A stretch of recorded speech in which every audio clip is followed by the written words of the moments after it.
ऑगस्ट-सप्टेंबरमध्ये कसा राहील पाऊस? भारतीय हवामान विभागाने गुरुवारी मान्सून हंगामाच्या दुसऱ्या टप्प्यातील पावसाचा अंदाज जाहीर केला. मान्सूनच्या उत्तरार्ध भारताच्या काही भागात सरासरी ते सरासरीपेक्षा जास्त पाऊस राहील, असे हवामान विभागाने म्हटले आहे.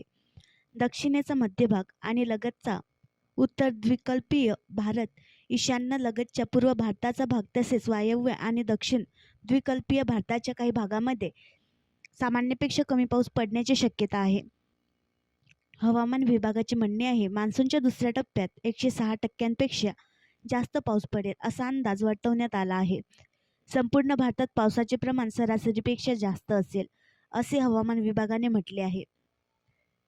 या भागात मान्सूनचे प्रमाण सरासरीपेक्षा कमी, पण मान्सूनच्या उत्तरार्ध ईशान्य पूर्व भागातील काही भागांमध्ये सरासरीपेक्षा कमी पाऊस पडणार असल्याचा अंदाज व्यक्त करण्यात आला आहे.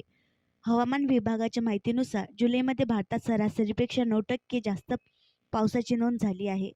पंजाब, हरियाणा, चंदीगड, हिमाचल प्रदेश, जम्मू आणि काश्मीरमध्ये जुलैमध्ये कमी पावसाची नोंद झाली आहे. जुलैमध्ये वायव्य भागात सरासरीपेक्षा 14.3% कमी पाऊस पडला असे IMDने म्हटले आहे. बिहार, झारखंड, उत्तर प्रदेशचा पूर्व भाग, गंगेच्या खोऱ्यातील बंगाल आणि ओडिशासह पूर्व भारतात जुलैमध्ये कमी पाऊस झाल्याचे हवामान विभागाने पुढे नमूद केले आहे. ऑगस्टमध्ये कसा राहील पाऊस? ऑगस्टच्या पहिल्या आठवड्यात संपूर्ण भारतात चांगला पाऊस होईल. दरम्यान या कालावधीत मध्य भारतात सरासरी ते सरासरीपेक्षा कमी पाऊस पडेल. दरम्यान पुढील 5 दिवस मध्य प्रदेश, महाराष्ट्रात अतिवृष्टीचा रेड अलर्ट राहील. 8 ऑगस्टनंतर पुढील काही दिवस संपूर्ण भारतात पावसाचा जोर कमी होण्याची शक्यता असल्याचे हवामान विभागाकडून सांगण्यात आले आहे. हवामान विभागाने मे महिन्यात जाहीर केलेल्या अंदाजात संपूर्ण देशात या मान्सून हंगामात सरासरीपेक्षा अधिक पावसाचा अंदाज वर्तवला होता.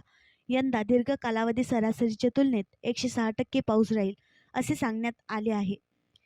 मध्य महाराष्ट्र, कोकणामध्ये अतिवृष्टीचा इशारा. 1 ते 3 ऑगस्ट दरम्यान मध्य महाराष्ट्रातील काही भागात अतिवृष्टी होण्याची शक्यता आहे. तसेच 3 ऑगस्ट रोजी कोकण आणि गोव्यात अतिवृष्टीचा इशारा हवामान विभागाने दिला आहे.